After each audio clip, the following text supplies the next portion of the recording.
Kung hindi ko rin sila mauutusan, magpahinga na lang kayo. At magluluto na ako. Alam mo anak, ang bata-bata mo pa, ang dami mo nang alam sa buhay. Paano pala utos ka? Palaasa. Lahat na lang pinapagawa kahit bata pa. Sino ka? At anong kinalaman namin sa shoulder pads mo? Hindi ba sa shoulder pads, anak? Baka player siya ng football. Sa kita talaga nakahikohosan nyo, nakukuha nyo pang pumunchline, no? Kung di mo ako natatandaan, pues magpapakilala ako. Ako ang batang pinagmalupitan mo 15 taon na nakalilipas. Pedro? Anak? Malamang, alangan naman asawa mo. Kung sa bagay, naging kamukha ko naman talagang inay dahil sa sobrang pagbabalupit mo. Tay? Siya po si Kuya Pedro ko? Bakit akadamit pang babae? Kapag dukha ba, hindi alam ang salitang o baka naman sa mga naikwento mo sa kanya, sadyang hindi mo ikunento ang kasamaan mo sa... Anak, naiintindihan ko ang galit mo. Naiintindihan ko talaga. Pero maniwala ka, hinanap kita. Hinanap kita ng matagal na panahon. Kaya nga ako napadpad dito sa Maynila eh. At dito ko nakita ang napangasawa ko, ang nanay ni Pauline, kapatid mo.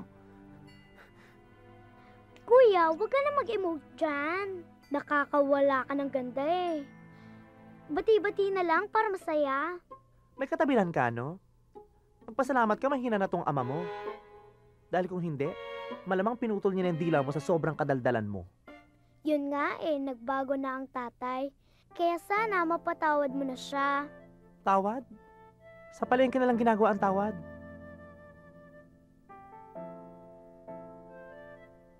Naparito ako para makita nyo kung gaano kaganda ang buhay ko ngayon. At para makita ko rin kung gaano kamiserable ang buhay nyo ngayon. Sigurado ako, hihingi ka ng pera, no? Hindi anak. Kung meron man akong gustong hilingin sa'yo, yun ay ang kapatawaran mo. Anak, araw-araw akong nagsisimba. Humihingi ako ng tawad sa Diyos sa lahat ng mga naging kasalanan ko sa iyo. Mahina na ako, anak. May sakit na ako. Kaya sana kung hindi man ngayon, sana mahanap mo dyan sa puso mo ang kapatawarang hinihingi ko. Weh! Ganon? Mukhang sa kalagay ng buhay mo, di mo na kayang buhayin din ng batang yan. Kaya kukunin ko na siya. Pero hindi para alagaan. Kundi para pahirapan. Para mag-alala ka. Para mag-isip ka. Para lalo kang magkasakit. Para mamatay ka na. Bastusan na rin lang naman pala ang mangyayari dito eh. Makikisali na ako. Kaya lumayas ka na. Bago pa kita ipalapas sa mga alaga naming leon dito sa bahay. Anak, halika dito. Ay, miss, salamat po. Mr. Santos, kayo na po. Yes po. Salamat. Maganda pakiramdam ko, Insan. Pasok? Mukhang tanggap tayo. Pasok tayo? Ayos! Talaga? Ayos! Itong Ayos! sa Jefferson Chua, babalikin na ito mamaya, ha? Ah. Uy! Anong ginagawa nitong dalawang hampas lupang dukhang mararitang dayok-dok Lupa, no? dito? Excuse me? Are you talking to us? Huh? Ikaw nga maswerteng nakapasok sa marangyang opisinang to. Samantalang nakita ko sa labas may nakalagay na, "No pets allowed."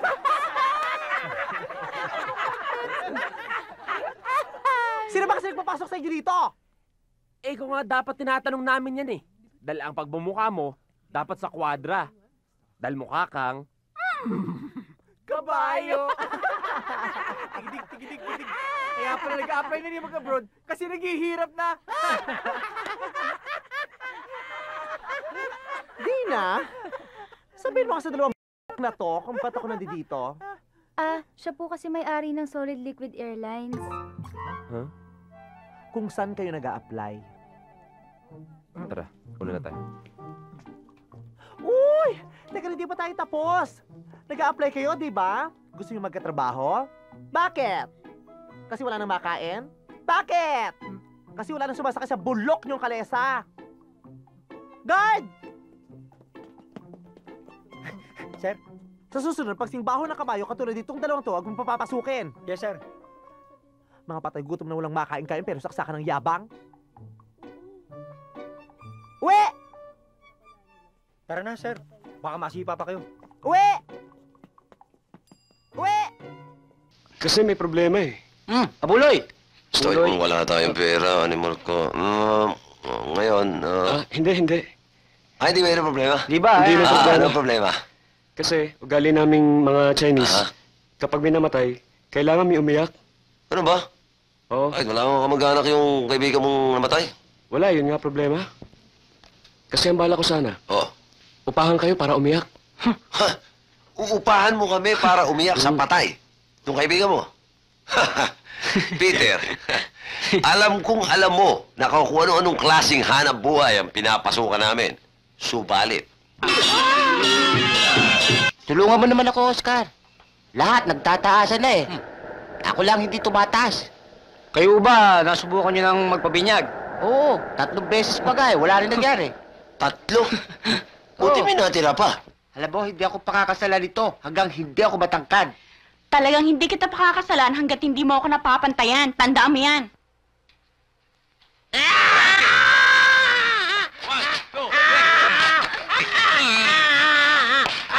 Naku, dahan-dahan! Dahan-dahan! Baka mahumaba yan! Dahan-dahan! Yan, Paeng. Matangkad ka na. Oo, at hindi nyo na kailangan pabinyag pa. Salamat to. Thank you, ha? Lakad na kami. Pagbutihin mo, sisid, ha?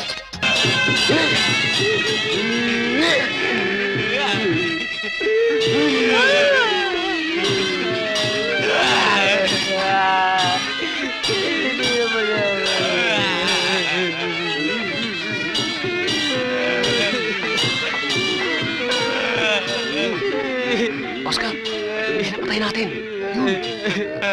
Sa kabila? Sa kabila. Hindi rito? Hindi. Ay, teka. Dito. Hindi mo kasi sinasabi kung alin eh. O, tira. O. Doktor! Hindi doktor yan. Attorney yan. Doktor, di ba? Attorney!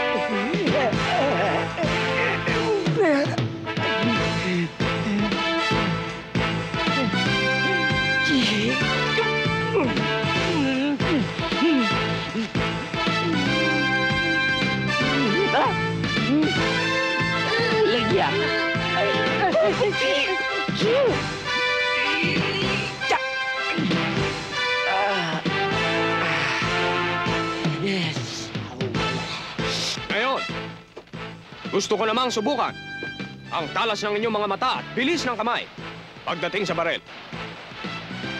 Ayokong bumagsak ang latang ito sa lupa. Parilin nyo, kahit saan mapunta.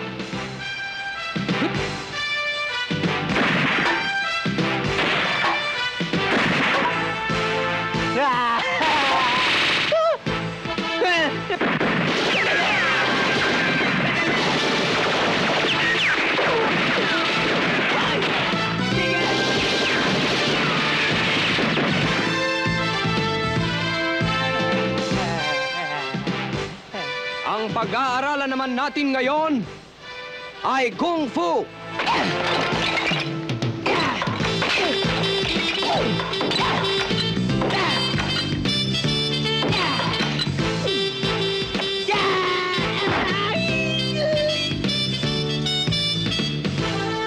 Hindi na pala yun eh. Kaya ko rin yun. Parang din ako.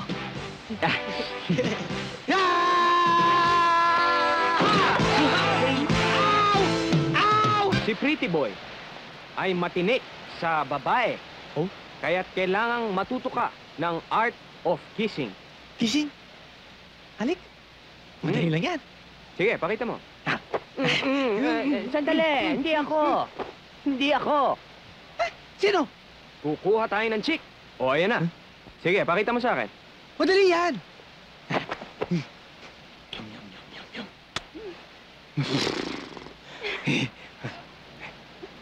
Ano ba? Eh, halik, kabayo naman yung ginawa mo eh. Eh, doon ako pinaglihi. Pakita mo nga. Paano mo yun? Si Pretty Boy, suwabe. Oh? Ganito. Ako na! Ako na! Alam ko na! Alam ko na! Alam ko na! Alam ko na! Alam ko na! Ako naman! Sandali! Huwag ka makikialam! Ano yun? Ay! Si Boy Break namubuwang na! Huwag kayo! Huwag kayo makikialam! Teka!